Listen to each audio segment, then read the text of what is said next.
Atenção porque vai começar a aula de matemática.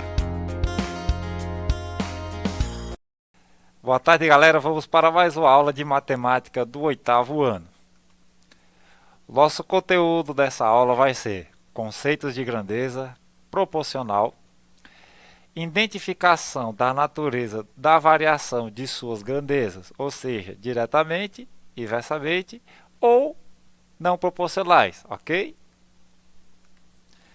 Começando com a parte de proporcionalidade entre grandezas, né? Então, quando definimos grandezas, é tudo que pode ser medido, como por exemplo o tempo, velocidade, comprimento, preço, idade, temperatura e entre outros, né? A grandeza que são classificadas como diretamente proporcionais e inversamente proporcionais, ou seja, a proporcionalidade ela tem dois casos, que são proporcionais, né? E as diretamente proporcionais e as inversamente proporcionais. Vamos ver primeiramente o que é a grandeza diretamente proporcional, beleza? Então, o que seria essa grandeza proporcional? Diretamente, no caso, né? São aquelas grandezas aonde uma variação, ou seja, se eu mudar uma variação, ela vai crescer em razão da outra, ok? Como por exemplo aí, você pode ver, ó, 3 cadernos custam R$8, certo? O preço de 6 cadernos custará 16, ou seja, você pode ver que aumentando-se o número de cadernos, o valor também vai aumentar, né? Seria o dobro de 3 cadernos, ok? Então, ó, olhando pela tabela, vocês podem ver aí primeiramente, eu tenho 3 cadernos, o valor em reais, 8, né? Quando aumenta-se para 6 cadernos, o valor em reais vai dobrar, não é verdade? Então, R$16.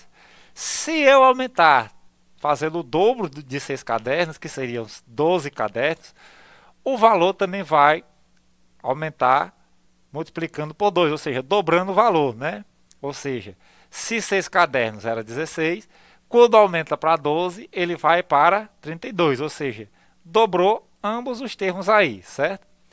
Então, percebam o seguinte, que quando aumenta, por exemplo, aumentei o número de cadernos, o valor também vai aumentar. Então, aí é uma grandeza diretamente proporcional. Na inversamente proporcionais, temos o seguinte caso. Ele diz, ocorre, né, quando a operação inversa são utilizadas as grandezas. Por exemplo, aí, ó, eu tenho a quantidade de vasilhas, ok? Vamos ler primeiro o enunciado. O exemplo. Para encher o tanque são necessárias 30 vasilhas de 6 litros. Cada uma. Se fossem usadas vasilhas de 3 litros, cada, entendeu? Então, cada vasilha agora passa a ter 3 litros. Tinha 6, passa a ter 3, né? Quantas serão necessárias? Então, perceba o seguinte. Com 30 vasilhas de 6 litros, né? Quando eu reduzir a quantidade de litros, eu terei que aumentar a quantidade de vasilhas. Perceba aí que diminuiu uma, mas aumentou a outra, né? Como por exemplo, se eu tinha vasilhas de 6 litros, diminuir para 3, do primeiro caso, que era 6, eu necessitava só de 30 vasilhas. Agora, quando eu diminuo para 3, eu tenho que aumentar a quantidade de vasilhas para fazer a mesma coisa que as 30 estavam fazendo, ok? Vamos para o primeiro exemplo aí, ó. Andando a 30 metros por segundo, João demora 2 minutos, né, para chegar à escola. Se andar a 12 metros por segundo, quanto tempo ele levará para completar o percurso? Então a gente está falando aí de um caso de velocidade média, certo? Quando se fala em metros por segundo, a gente fala em velocidade média, né? Então, perceba que a 30 metros por segundo, ele vai demorar 12 ou 2 minutos, né? Se eu aumentar ou diminuir, né? Estou diminuindo a velocidade de 30 para 12. O que vai ocorrer? Vai aumentar a quantidade de tempo, né? Se eu estou andando mais devagar, eu vou demorar mais tempo para chegar ao local, certo? Então, Diminuir a velocidade, vou aumentar a quantidade de tempo. Isso aí seria o quê? Uma proporção inversamente, né? Inversamente, uma grandeza inversamente proporcional, certo? Beleza. O que ocorre aí? Se eu tenho uma grandeza inversamente proporcional, que no caso aí é 30, ele demorou 2 minutos, né? Quando ele diminuiu para 12, eu tenho x. Perceba o seguinte, aqui eu sei que vai aumentar, porque diminuiu a velocidade, né? Ou seja, vai do menor para o maior. Perceba que as flechinhas aqui, ó, estavam para baixo e outra para cima. Então isso identifica que é inversamente proporcional. Como ocorre o cálculo aí? 30 vezes 2, né? 30 vezes 2, que é igual a 12 vezes x, né? 12x, beleza? Então, 60 igual a 12x. Isolando o x, né? Como já está feito aí, 60 dividido por 12 vai dar 5 minutos, ok?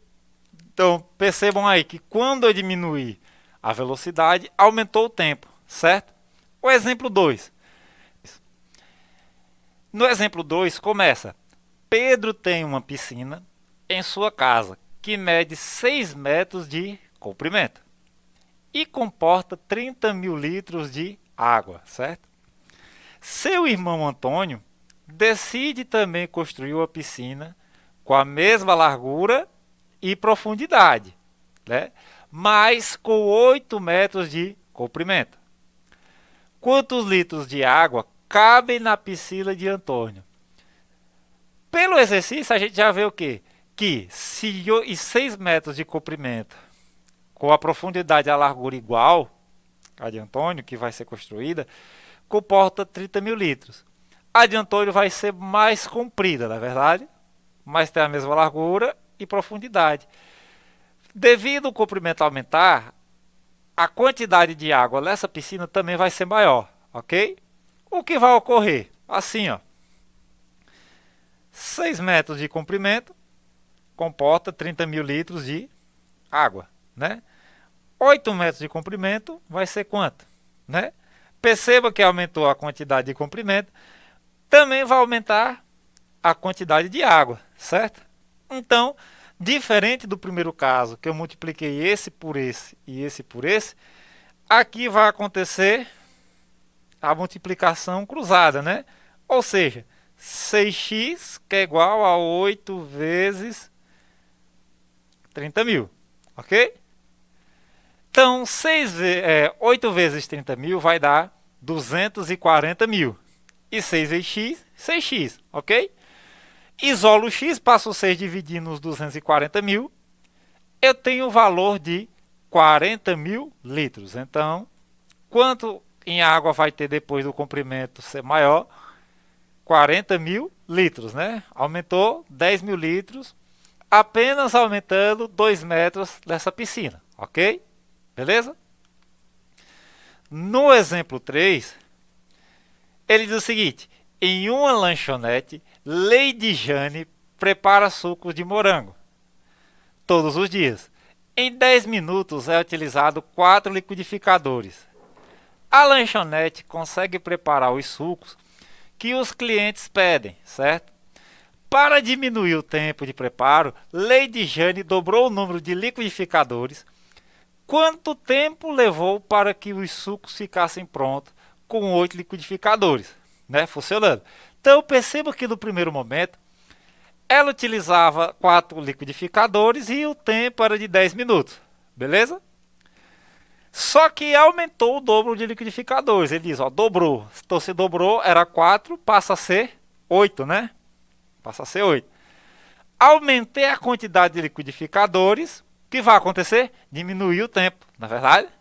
Se eu aumentar a quantidade de liquidificadores, eu vou diminuir o tempo. Beleza?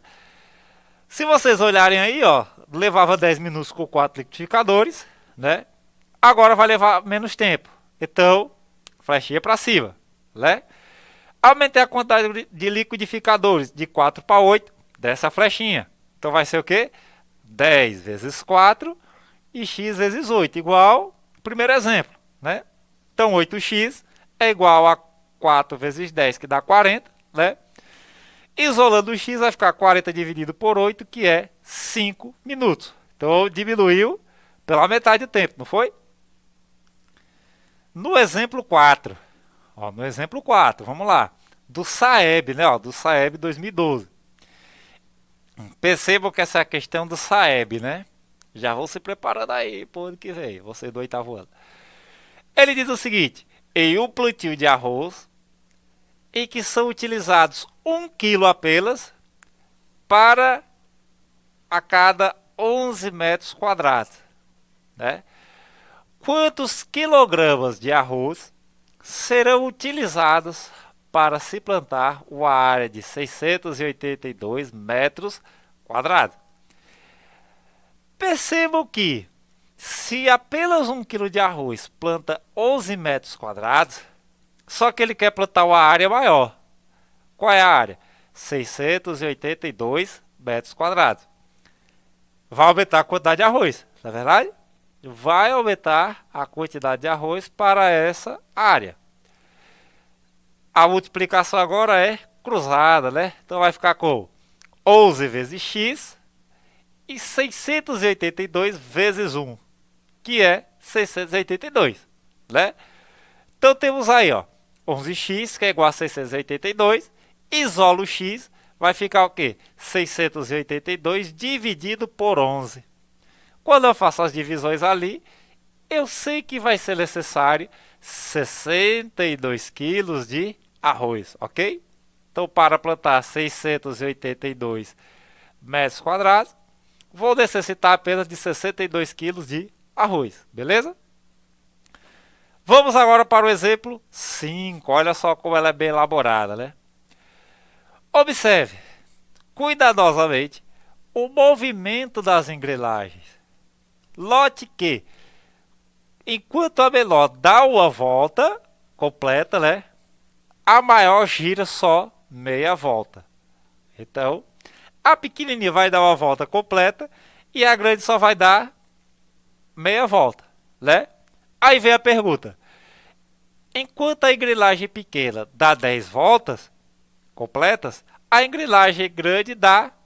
Então perceba o seguinte: se a pequena ela dá uma volta completa e a grande dá meia volta, quando a pequena dá 10 voltas, a grande também vai aumentar, né? A quantidade de voltas, beleza? Então aí é diretamente proporcional, beleza?